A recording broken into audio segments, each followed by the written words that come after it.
നമ്മുടെ അയൽ രാജ്യമായ ഭൂട്ടാനിലേക്ക് ട്രെയിൻ മാർഗം ഇന്നൊരു യാത്ര പോയാലോ? കേരളത്തിൽ നിന്ന് ട്രെയിൻ കയറി ഭൂട്ടാനിലേക്ക് പോകാൻ ഉദ്ദേശിക്കുന്നുണ്ടെങ്കിൽ നമുക്ക് 2 സ്ഥലങ്ങളിലാണ് ഇറങ്ങേണ്ടത്. ഒന്നുകിൽ ന്യൂ അലിപ്പൂർദ്വാർ ജംഗ്ഷനിൽ ഇറങ്ങാം, അല്ലെങ്കിൽ വെസ്റ്റ് ബംഗാളിൽ തന്നെ ന്യൂ ജൽപൈഗുരിയിൽ ഇറങ്ങാം. നമ്മളിപ്പോൾ നിൽക്കുന്നത് ഇവിടെയാണല്ലോ. അപ്പോൾ കേരളത്തിൽ നിന്ന് ഡയറക്റ്റ് ആയിട്ട് ഇവിടേക്ക് 2 ട്രെയിനുകൾ മാത്രമേ ഉള്ളൂ. ഒന്ന് പറഞ്ഞാൽ കന്യാകുമാരിയിൽ നിന്ന് ദിബ്രുഗഡിലേക്ക് പോകുന്ന വിവേക് എക്സ്പ്രസ് ഡെയിലിയുള്ള വണ്ടിയാണ്. പിന്നെ ഒന്ന് പറഞ്ഞാൽ ഒരു വീക്കിലി വണ്ടിയാണ് തിരുവനന്തപുരത്ത് നിന്ന് ചൊവ്വാഴ്ച സിൽച്ചറിലേക്ക് പോകുന്ന അർണോ എക്സ്പ്രസ്.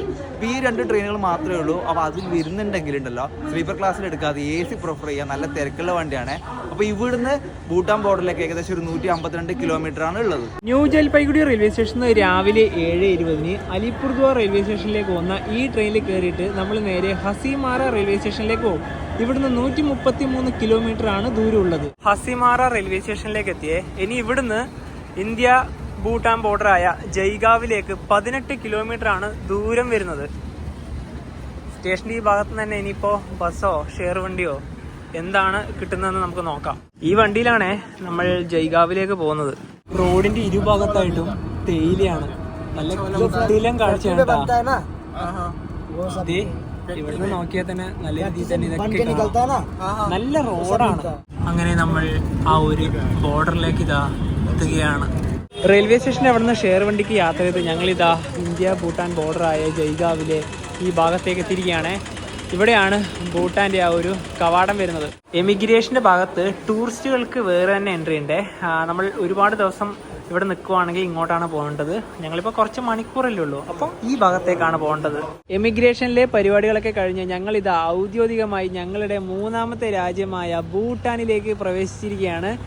ഇന്ത്യയിൽ നിന്ന് പെട്ടെന്ന് തന്നെ ഭൂട്ടാനിലേക്ക് വന്നപ്പോൾ മനസ്സിലായത് അവിടെ നല്ല റഷായിരുന്നു. ഇവിടെ അത്രയും കാമാണ്. നോക്കിയേ എന്ത് സൈലന്റ് ആണ് ഈ ഒരു ഭാഗമൊക്കെ. ഫിൻസിം ലാം എന്നൊക്കെ പറഞ്ഞ് ഇവിടെ എഴുതിയതൊക്കെ കാണാം. അപ്പോൾ ഇവിടെ ഒരുപാട് കെട്ടിടങ്ങളൊക്കെ കാണാം. പിന്നെ ഈ ഭാഗത്താണ് ഒരു മൊണാസ്ട്രി ഒക്കെ ഉള്ളത്. ഫിൻഷോളിങ്ങിൽ എത്തിയ ശേഷം ഉണ്ടല്ലോ ഞങ്ങൾ ഭൂട്ടാൻ കറൻസി ഒക്കെ ഇവിടെ നിന്ന് വാങ്ങിയിട്ടുണ്ട് കേട്ടോ. 100 കാണാം, അതുപോലെ തന്നെ 10 രൂപ, 20 ഇങ്ങനെയാണ് വരുന്നത്. നമ്മുടെ ഇന്ത്യൻ രൂപയായിട്ടുള്ള അത്ര വിനിമയം മാത്രമേ ഉള്ളൂ.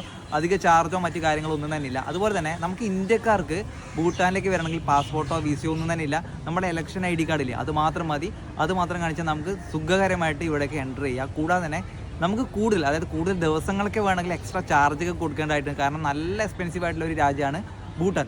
തലസ്ഥാനമായ തിമ്പുവിലേക്ക് ഇവിടുന്ന് 165 കിലോമീറ്റർ ആണുള്ളത്. പാറോയിലേക്ക് 160 കിലോമീറ്ററും. അതുപോലെ തന്നെ ഭൂട്ടാൻ എന്ന് പറയുന്നത് ഒരു രാജവാഴ്ചയുള്ള രാജ്യം കൂടിയാണ്. ഇന്ത്യക്കാർക്ക് ഭൂട്ടാൻ സന്ദർശിക്കാൻ ഒരു ദിവസം 1200 രൂപയാണ് ചാർജ് വരിക. അതിനെ പറഞ്ഞ പേര് STF എന്നാണ്. നമ്മളിപ്പോൾ ഉള്ള ഫിൻഷോളിംഗ് മുതലായ അതിർത്തിയിൽ വരുന്ന ഭാഗത്ത് 24 മണിക്കൂർ വരെ സൗജന്യമാണ്. ശേഷമാണ് STF അടക്കേണ്ടത്.